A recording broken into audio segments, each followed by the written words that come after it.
Assalamualaikum warahmatullahi wabarakatuh. Alhamdulillahirrabbilalamin. Wassalatu wassalamu ala asyrafil anbiya wal mursalin Sayyidina Muhammadin wa ala alihi wa sahbihi ajma'in. Amma ba'du. Sahabat beriman yang dimuliakan Allah, Alhamdulillah kita bertemu di channel ini. Doa dan harapan saya, semoga sahabatku semua selalu diberikan kesehatan, dimudahkan segala urusannya, dan dilancarkan rezekinya. Amin ya rabbal alamin. Pada kesempatan yang penuh barokah ini, saya mengajak sahabatku semua untuk mendengarkan tausiah yang sangat luar biasa dari guru kita, almarhum Kiai Haji Zainuddin MZ. Tentunya banyak sekali ilmu, manfaat, dan hikmah yang bisa kita jadikan pelajaran dalam kehidupan kita sehari-hari. Berikut ini mari kita dengarkan bersama tausiah dari guru kita, almarhum Kiai Haji Zainuddin MZ. Selamat mendengarkan. Kenapa sih kita yakin Quran itu kitab suci?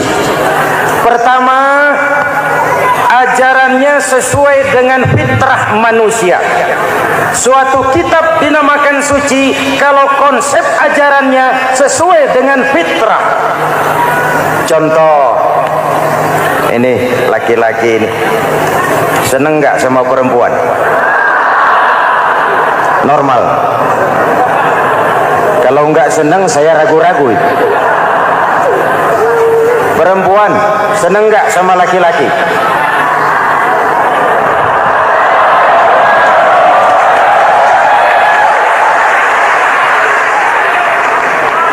Ini fitrah. Laki-laki suka perempuan, perempuan suka laki-laki. Quran memahami itu. Hai laki-laki, kau senang dengan perempuan. Hai perempuan, kau suka dengan laki-laki. Oke, lewat sini, lewat pintu yang disebut nikah. Kalau kitab suci melarang nikah, itu bertentangan dengan fitrah manusia. Maka dalam Quran, mulai dari umat sampai ulama dan segala profesi dianjurkan nikah. Kalau kiai tidak boleh nikah, saya pilih mengundurkan diri, Pak.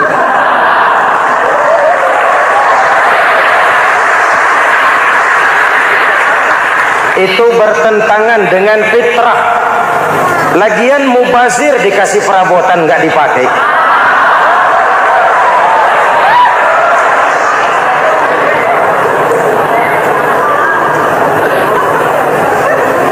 Fitrah.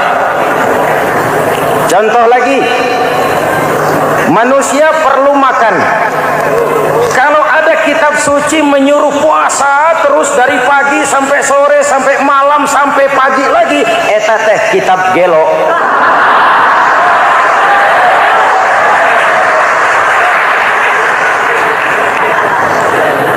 Quran sesuai dengan fitrah. Puasa mulai dari imsak sampai datang waktu maghrib. Puasa ngebleng dari pagi sampai sore sampai malam merusak kesehatan. Malam berpuasa boleh bergaul dengan istri. Kenapa? Fitrah. Kalau siang tidak boleh, malam tidak boleh, sebulan penuh panas kepala.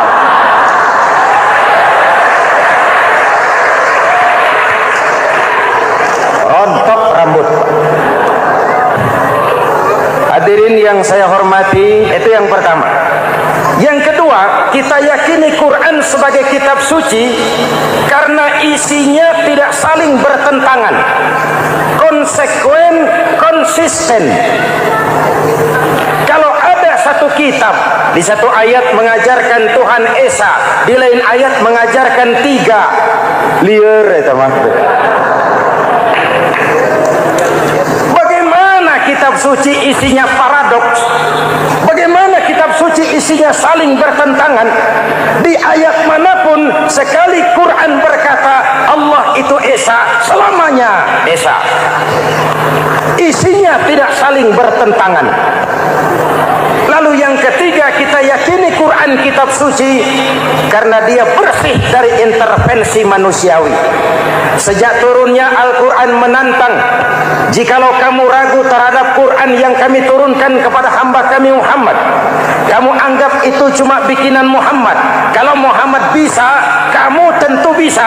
Baik, bikin satu surah semacam Al-Quran. 14 abad yang lalu tantangan ini turun dan sampai malam ini belum terjawabkan. Pak, barangkali tidak ada yang mau coba. Banyak. Antara lain Musailamah Al-Kazzab. Dia mencoba membuat menandingi Al-Quran. Dia buat satu surah namanya surah Al-Fil. Bunyinya begini, bikinan Musailamah. Al-Fil, wa mal-fil, wa ma adraka mal-fil, lahu khurtumun tawil, wa lahu zail. Sudah berbentuk syair. Isinya apa? Al-fil, gajah. Wa mal-fil, apakah gajah itu? Wa ma adraka mal-fil, tahukah kamu apa itu gajah? Lahu khurtumun tawil, dia punya belalai panjang. Walahu zail, dan dia punya ekor. Gak usah turun ayat begituan, orang tahu.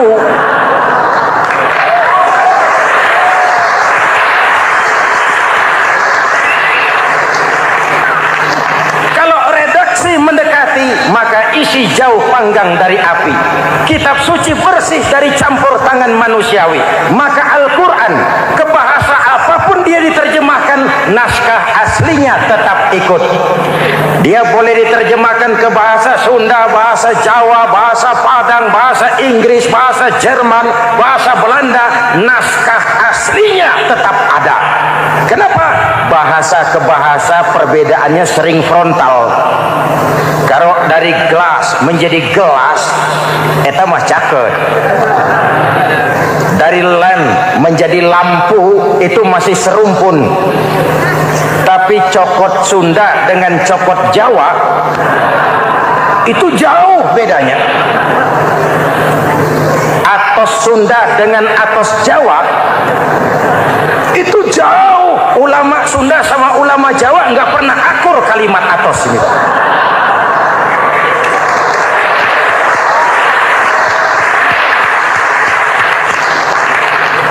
Inilah kebenaran janji Allah. Inna nahnu nazalna zikra wa inna lahu lahafizun. Kami yang turunkan Al-Quran, kami yang akan menjaganya. Ribuan orang hafal Al-Quran.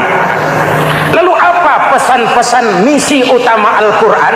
Pertama, menegakkan tauhid. Ini yang lebih dahulu. Membentuk kualitas sumber daya manusia dengan menanamkan nilai-nilai keimanan. Membebaskan dari ketergantungan kepada benda.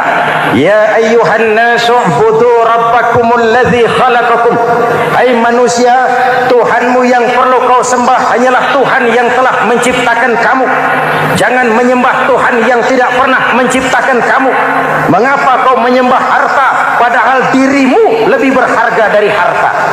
Kenapa kau menyembah pangkat dan jabatan padahal dirimu lebih berharga dari pangkat dan jabatan?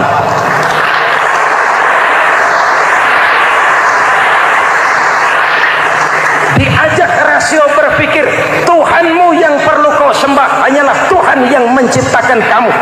Dan Tuhan yang menciptakan kamu itu Tuhan yang lam yalid wa lam yulad, yang laisa kamislihi syai'un, dan itulah Allah Subhanahu wa ta'ala. Ayo orang teh, ayeuna teh. Boleh pakai teh. Ayeuna teh, kita teh.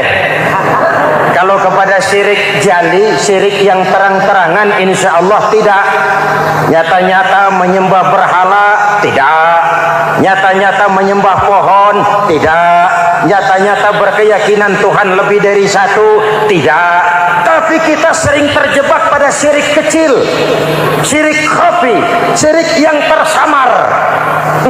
Saya sejak pakai cincin ini, jangankan anak gadis, nenek-nenek ngelihat saya cincin. Jangankan anak gadis, nenek-nenek lihat saya lemes cincin. Ini saya sejak ada perkutut di rumah ini dagang lancar perkutut. Ini Ramadan, bulan penempaan nilai-nilai keimanan. Misi utama Quran menegakkan tauhid, mengurangi kemusyrikan, membebaskan manusia dari ketergantungan kepada benda. Dari situ kualitas sumber daya manusia dimulai. Saya sering ungkapkan selama ini sistem pendidikan kita cuma mengisi otak, bukan membentuk watak. Otak diisi segala macam ilmu, tapi hati kosong, agama rapuh, akhirnya moral rendah. Muncul manusia-manusia yang pintar, cuma sayang tidak benar. Indonesia kita bangkrut, Indonesia kita terpuruk, Indonesia kita sakit sekarang ini kan ulahnya orang-orang yang pintar tapi tidak benar.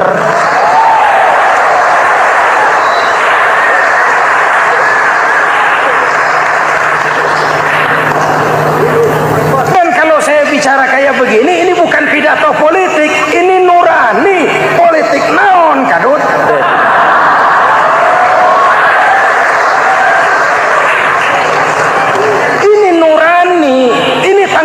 Sebagai anak bangsa, ibu bapak, saudara-saudara hadirin yang saya hormati, Rasul kalau masuk sepertiga yang akhir, sing-singkan lengan baju, hamparkan sajadah, lebih banyak di masjid daripada di rumah. Itu Rasul. Maka sepertiga yang akhir masjid makin ramai. Lihat Masjidil Haram. Lain dengan kita. Sepertiga yang akhir masjid mulai mengalami kemajuan. Safnya makin maju.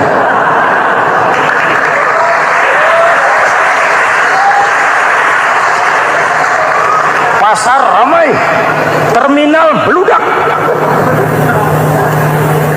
Padahal sepertiga yang akhir itu puncak. Padahal di situ nilai tambah. Dan anggap ini Ramadan terakhir yang diberikan Allah kepada kita.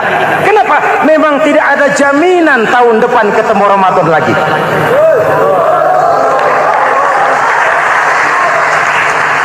Anggap ini Ramadan terakhir yang diberikan Allah kepada kita. Tidak ada jaminan tahun depan Ramadan akan ketemu lagi. Tidak ada jaminan. Manfaatkan peluang ini untuk melakukan pemutihan. Semua kita melakukan introspeksi. Tidak tahu kita Ramadan tahun depan nanti masih ketemu apa tidak. Sebagaimana kita tidak tahu kita masih hidup atau tidak. Hadirin yang saya hormati, misi kedua Al-Quran, persaudaraan, kebersamaan atas dasar keadilan dan kebenaran. Manusia bersuku-suku, ya. Manusia berbangsa-bangsa, memang itu diakui oleh Al-Quran. Inna khalaqnakum min dzakari wa untha wa ja'alnakum syu'uban wa qabaila. Kami ciptakan kamu dari laki-laki dan perempuan.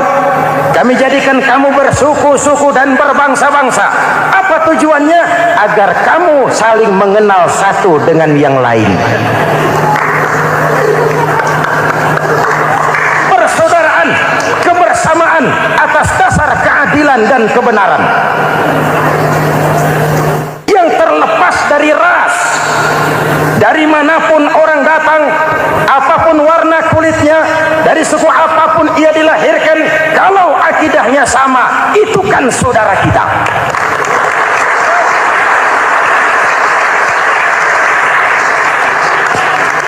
Seperti di masjid, kita tidak peduli dari mana kita datang.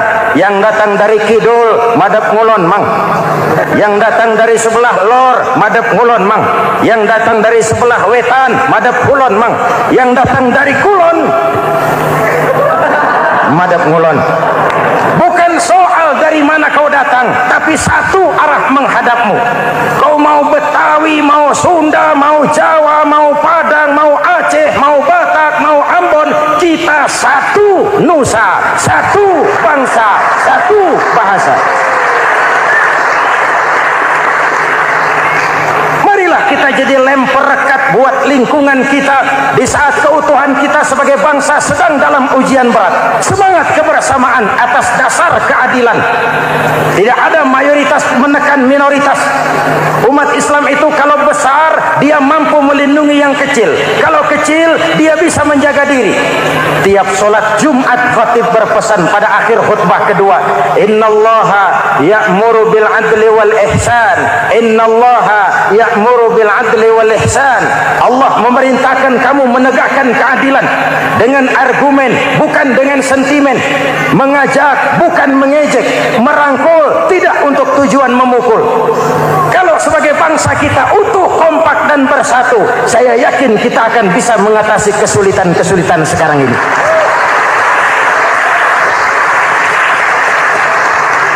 Kan kita prihatin kadang-kadang tawuran antar desa, antar RT, antar RW, antar kecamatan, sampai antar elit di atas. Makanya saya ulang lagi pesan ini, kalau elit di atas tawuran, jadilah penonton yang baik.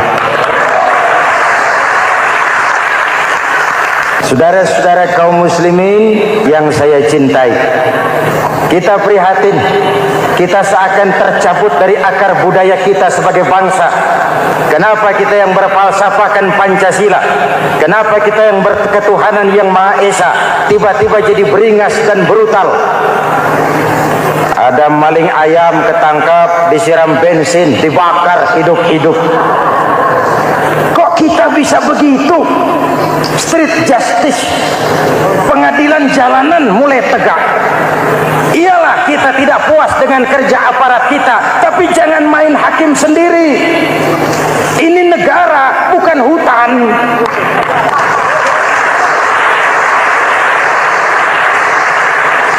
Jangan mencegah kemunkaran dengan menegakkan kemunkaran baru.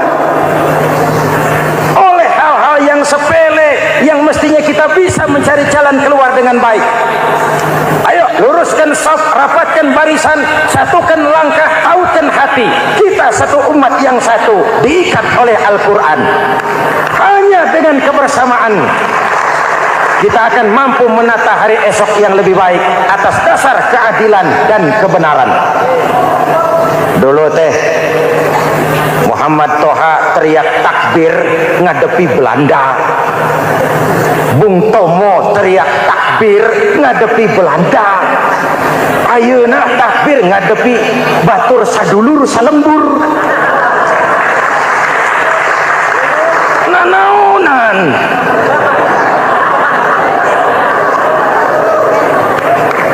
Bung Tomo teriak takbir, Muhammad Toha teriak takbir. Yang dihadapi jelas penjajah Belanda.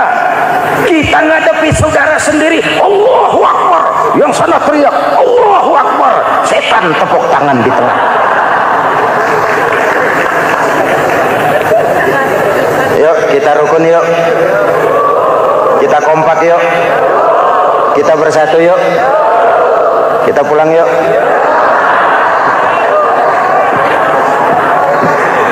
Ini misi kedua. Misi yang ketiga, Al-Quran membebaskan manusia dari gaya hidup sekuler. Quran mengingatkan, awas bung, ada hidup sesudah mati, ada akhirat sesudah dunia. Lebih untung orang yang percaya akhirat daripada yang tidak. Paling tidak hidupnya normatif. Contoh, saudara yakin akhirat ada, lalu saudara hidup baik-baik, menjauhi yang munkar, meninggalkan yang haram, saudara sujud, puasa, jihad, lalu saudara mati. Setelah mati ternyata akhirat tidak ada. Tidak ada ruginya. Paling kurang kita sudah dicatat sebagai orang baik. Sebaliknya, saudara tidak percaya sama akhirat, lalu hidup seenaknya, judi, mabuk, zina, nipu orang, korupsi, tenggelam dalam kemunkaran, lalu mati. Setelah mati ternyata akhirat ada. Kemana anjen? Lebih untung orang yang percaya akhirat ketimbang yang tidak. Hidupnya ada rem. Iya pak, saya kepengen banyak uang, tapi kalau main judi nanti di akhirat bagaimana? Iya, saya kepengen jadi orang kaya, tapi kalau korupsi, nipu orang, buka buka peternakan tuyul. Nanti di akhirat bagaimana? Gaya hidup yang berkeseimbangan. Ada hidup sesudah mati dan ada akhirat sesudah dunia. Yang keempat, Quran membebaskan manusia dari belenggu kebodohan. Quran ayat yang pertama turun sudah berkata, Iqra, baca, kamu jangan jadi bodoh. Kebodohan menimbulkan kemiskinan, kemiskinan mendekatkan kepada kekufuran. Yang kelima, ini kado buat ibu-ibu. Quran mengangkat harkat, derajat dan martabat kaum wanita. Sebelum Quran turun, sebelum Islam datang, nasib wanita sangat menyedihkan. Dilahirkan hanya untuk melahirkan. Kalaupun berperan, peranannya tidak lebih segitiga. Dapur, sumur, kasur. Kasur, sumur, dapur. Dapur, sumur, kasur. Wanita dilecehkan, sekadar alat pemuas nafsu. Datang Islam, Rasul terenyuh. An-nisa imadul bilad. Wanita adalah tiangnya negara. Jikalau baik wanita, baik negara. Jikalau rusak wanita, hancur negara. Karena wanita, negara jaya. Betul? Karena wanita, negara hancur. Betul? Maka wanita adalah bidadari yang kadang-kadang setan. Kadang-kadang. Subhanallah, sangat luar biasa apa yang sudah disampaikan oleh guru kita almarhum Kiai Haji Zainuddin MZ. Sahabat beriman yang dirahmati Allah, tetaplah di channel ini, jangan kemana-mana dulu karena kajian ini belum selesai dan masih banyak lagi hal-hal menarik yang akan disampaikan oleh guru kita almarhum Kiai Haji Zainuddin MZ. Maka dari itu tetaplah di sini dan mari kita lanjutkan kembali. Selamat mendengarkan.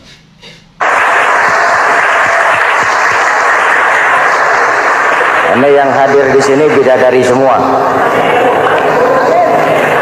Ibu bapak, saudara-saudara hadirin yang saya hormati.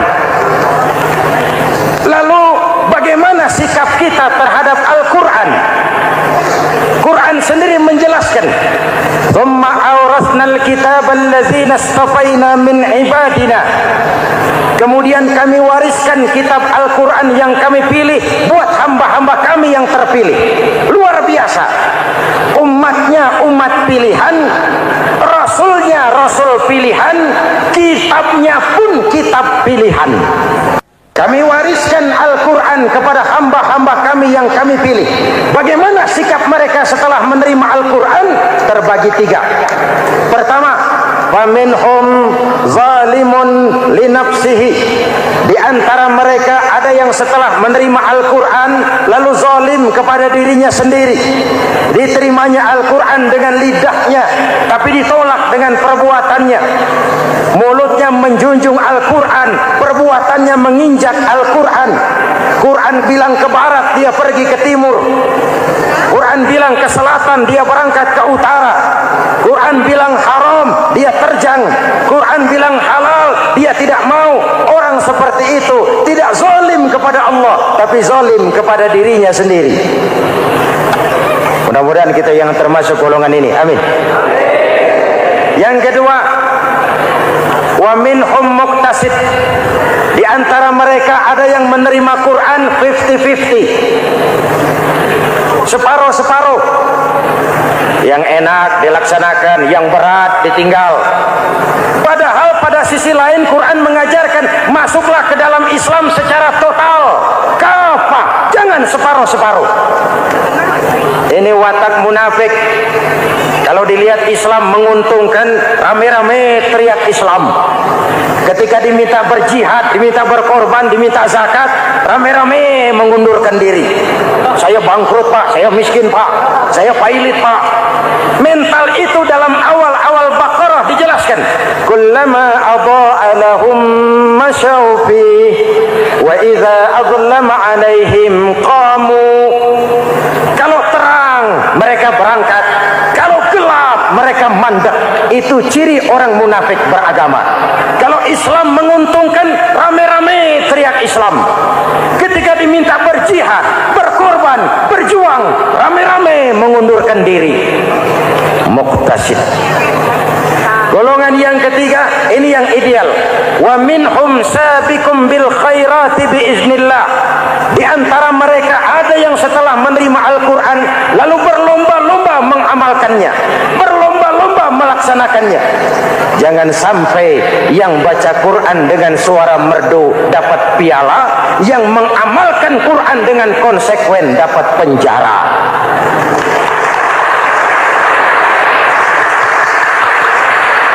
Itu ironi, itu menyedihkan, itu memilukan, dan itu memalukan. Pilihan terserah kita. Satu hadis Rasulullah mengajarkan begini: Man ja'alal Qur'ana amamahu qadahu ilal jannah, wa man ja'alal Qur'ana khalfahu saqahu ilan nar. Siapa yang meletakkan Quran di depannya, dijadikannya Quran sebagai imam, Quran akan membimbing dia ke surga, surga dunia, lebih-lebih surga akhirat. Sebaliknya, siapa yang meletakkan Quran di belakang, dibelakanginya ajaran Quran, Quran akan mendorong dia ke neraka, neraka dunia, lebih-lebih neraka akhirat. Quran imam apa makmum? Kita makmum apa imam? Makmum ikut imam apa imam ikut makmum? Makmum ikut imam. Jikalau Quran adalah imam, jikalau kita adalah makmum, ke barat kata Quran, ke barat kita berangkat. Ke timur kata Quran, ke timur kita menuju. Halal kata Quran, itu yang kita ambil.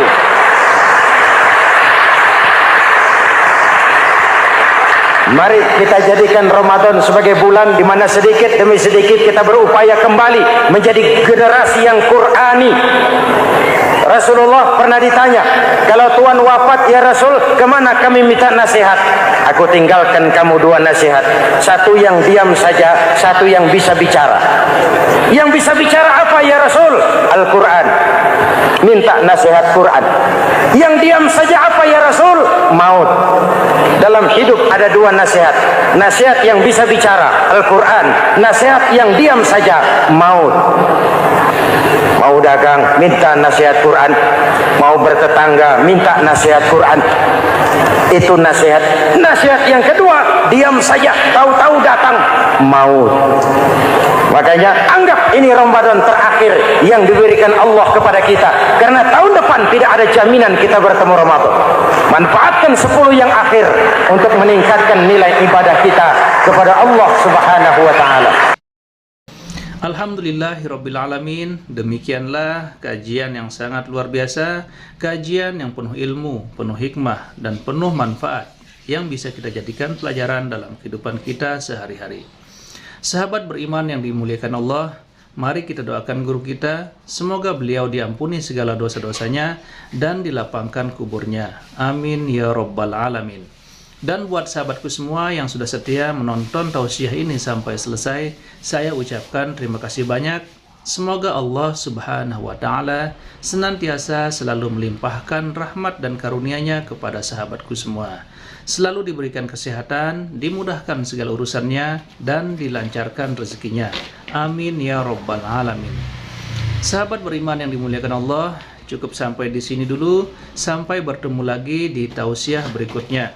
Wabillahi taufiq wal hidayah. Wassalamualaikum warahmatullahi wabarakatuh.